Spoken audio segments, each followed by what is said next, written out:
আৰু কি প্ৰসংগত মই আহ্বান এইটো জানিব বিচাৰিছোঁ যে মানুহৰ পৰা যি পইচা লৈছে সিহঁতক এইটো মানে তদন্ত কৰিব লাগে, সিহঁতক মানে উচিত শাস্তি দিব লাগে। মই আৰু কি কেতিয়া আহ্বান জনাওঁ। আৰু আপোনালোকক মিডিয়াৰ জৰিয়তে মই আহ্বান জনাইছোঁ যাতে আমাৰ মুখ্যমন্ত্ৰী ডাঙৰীয়া এইটো পায়, নিউজটো পায়, যাতে মানে আমাৰ অলপ চকু দিয়ে, মানে আমাৰ কাঠপৰা গাঁৱত মানে অলপ চকু দিয়ে। বহুত গুণ্ডাৰাজ চলি আছে, সিহঁতে বহুত গুণ্ডাৰাজ কৰি আছে। এইটো মোৰ আহ্বান আছে। সন্দেহ আছে মানে সিহঁতৰ ওপৰত আৰু মানুহ আছে, এইকেইটা মানুহ এতিয়া মই নাম নকওঁ, সিহঁতৰ ওপৰত আৰু মানুহ আছে।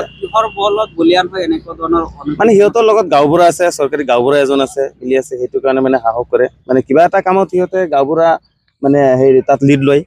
আজি চৰকাৰী অৰুণোদয়ৰ কাৰণে বা কিবা আঁচনিৰ কাৰণে যদি পইচা লৈছে, সিহঁতে মানে গাঁওবুঢ়াৰ লগত আছে, সেইটো কাৰণে মানে সাহস পায়। সেইটো কাৰণে মানে এটা উচিত তদন্ত হ'ব লাগে। মানে বহুত লৈছে, মানে ৱাৰ্ডৰ ভিতৰত ধৰক 100 মানুহৰ ওপৰত হ'ব পইচা লৈছে। পূৰ্বৰ পৰাই লৈ আছে। আৰু একেখন ৱাৰ্ড নম্বৰত 3বাৰকে সি বুথ কমিটি সভাপতি হৈছে।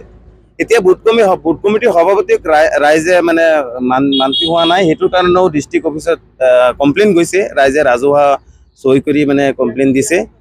সেইটো কাৰণে উচিত তদন্ত মানে এইটোৱে লাগে মোৰ, সিহঁতক শাস্তি লাগে, শাস্তি দিব লাগে।